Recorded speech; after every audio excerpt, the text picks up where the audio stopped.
Hello everyone and welcome to this video where I'm going to explain how to describe an atom in simple terms.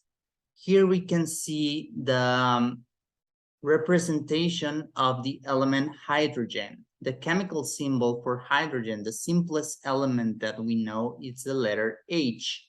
The number up here above the symbol represents something called the atomic number. Atomic number.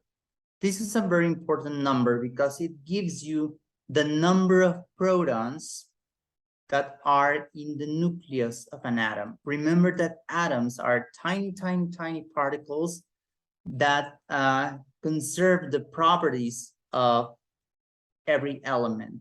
So an atom, it's made of three different subatomic particles. The proton, which has a positive charge. This will be the representation of a proton. We also have the neutron, which doesn't have an electrical charge, and the electron. The electron is the smallest particle. It has less mass than the neutron and the proton, and it is located around the nucleus of the atom. Remember that the nucleus of the atom is this very dense part, tiny part, very compact part of the atom. So the proton and the neutron are part of the nucleus of the atom, and the electrons are around that nucleus. So going back to the atomic number, so the number of protons, it's equal to the atomic number, which you can find above each of the chemical elements of the periodic table. So the idea is that the atomic number, or the number of protons, is directly related to the identity of the atom or the element. What do I mean by that? Identity is that every atom in the universe, for example, that it's made of just one proton, we call it hydrogen, and vice versa. Every hydrogen atom in the universe needs to have one proton, or it has exactly and precisely one proton. So examples, we represent this with the letter H, which is the chemical symbol of hydrogen, and in the lower left part of the chemical symbol, we can represent this atomic number, the number of protons. So every atom in the universe that has a number one proton, it's called a hydrogen. If we have helium atoms, which is the second element of the periodic table, it means it has an atomic number of 2, and that means that it has 2 protons in the nucleus. We can move forward to lithium, it has 3, then beryllium, it has 4, etc.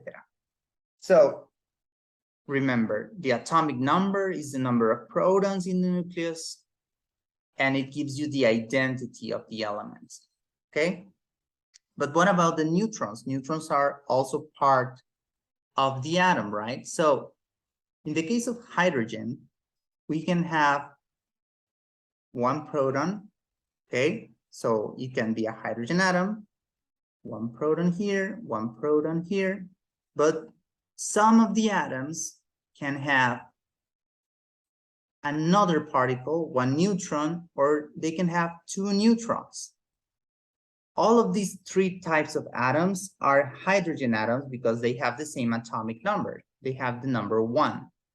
So it means 1 proton, but they have a different number of neutrons. So the first one has 0 neutrons, the second one, 1 neutron, and the third one, 2 neutrons. So how can we differentiate these 3 versions of the element hydrogen? We need to learn something called the mass number. So as you can see, if you have more mass or more particles in the nucleus, you have more mass, so your mass number has to be bigger, okay? So the mass number is simply calculated as the number of protons plus the number of neutrons, okay? So very straightforward. The mass number of the first atom is just 1 because it's 1 proton plus 0 neutrons. The mass number of the second atom is 2, 1 proton plus 1 neutron. And the mass number of the third atom is 3, 1 proton plus 2 neutrons. Okay? So these different versions of the same element, but with different mass number or different mass, we call them isotopes. And we can represent them in the following way. The first one will be represented with the letter H, the number 1 here, which is the atomic number, and the number 1 in the upper left part of the chemical symbol. This will be the mass number, and the lower one, it's still the atomic number.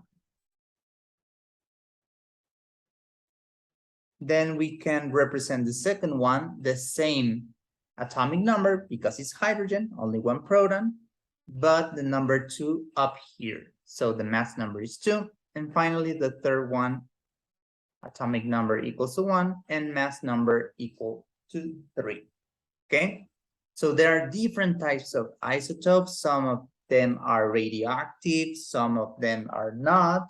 It depends on the element, and the abundance of each one of these isotopes is different in nature. Okay?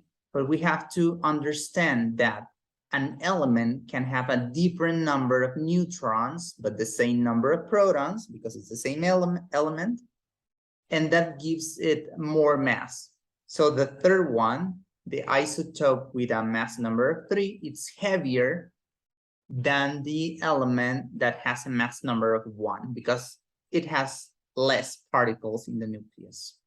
Okay? And what about the electrons? So the electrons are surrounding the nucleus, right? So they have an electrical charge, a negative electrical charge. If we don't consider the electrons here in these 3 representations, what will be the electrical charge of these whole atoms, for example? The electrical charge in all 3 atoms will be a +1 charge because it has a 1 proton and is the only particle in the nucleus that gives the atom electrical charge. So it will be positive charged atoms. But if I include electrons around it, for example, let's include 1 electron in these atoms here. Let me erase this here. So if I include 1 electron, I will represent it with a small circle with a cross line. So what will be the charge now? So you have a +1 charge and a -1 charge because the electron is negative. So +1 minus 1, it will be 0. So the net charge of this atom is 0. It doesn't mean that it doesn't have charges or it's not made of charges. It is made of charges, but the sum of those charges is 0 because you have 1 positive and 1 negative. If we apply the same electron to the next isotope, we will see that the charge is still 0 because although we have an extra particle, the neutron doesn't give any charge to the atom. So the sum of charges is the same, 1 proton plus 1 minus 1 electron, or a -1 charge, it's 0. So you can guess that the last one also has, if I put an electron here, also has an electrical charge of 0, okay? So when the charge is 0, we don't represent it in any way in the chemical symbol. But what about when the charge is not 0? Okay, so I'm gonna erase this. So I'm gonna erase all the electrons. I'm gonna leave the particles of the nucleus only.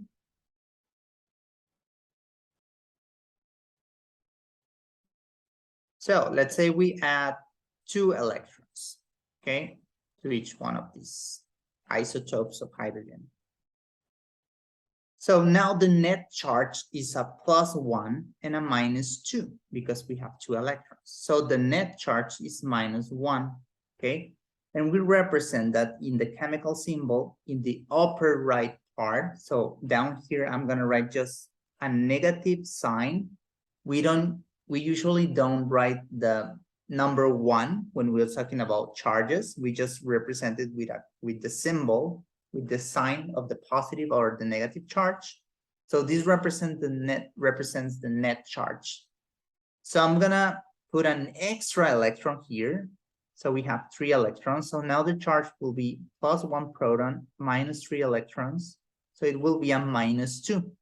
In this case, we actually represent the charge here, putting first the number and then the sign, okay? So this will be a 2- atom, okay? A 2- charge for this isotope. And finally, let's say that the last atom has lost all of its electrons, okay? So the net charge will be just 1 proton plus or -0 electrons. So the net charge is a +1. And remember, we do not put the number 1 when we represent the charge. So the last one will be just a simple plus sign up here. So that's the way we count, let's say, protons and electrons to determine the net charge of the whole atom. Okay, so there you go. Now you know what are the subatomic particles of the atom, what are the charges that each one of these particles have. You know how to represent with chemical symbols the elements, how to represent the atomic number, which is the number of protons in the atom, and where to put it in the chemical symbol. You know how to represent the mass number, which is the number of protons plus the number of plus neutrons. And then you can calculate the net charge of an atom when you take into account the number of protons and the number of electrons surrounding the nucleus. Okay? You have to put it up here in the right part of the atom. So that will be the basic way to describe an atom. If you have any questions, please let me know. Thank you very much for your attention.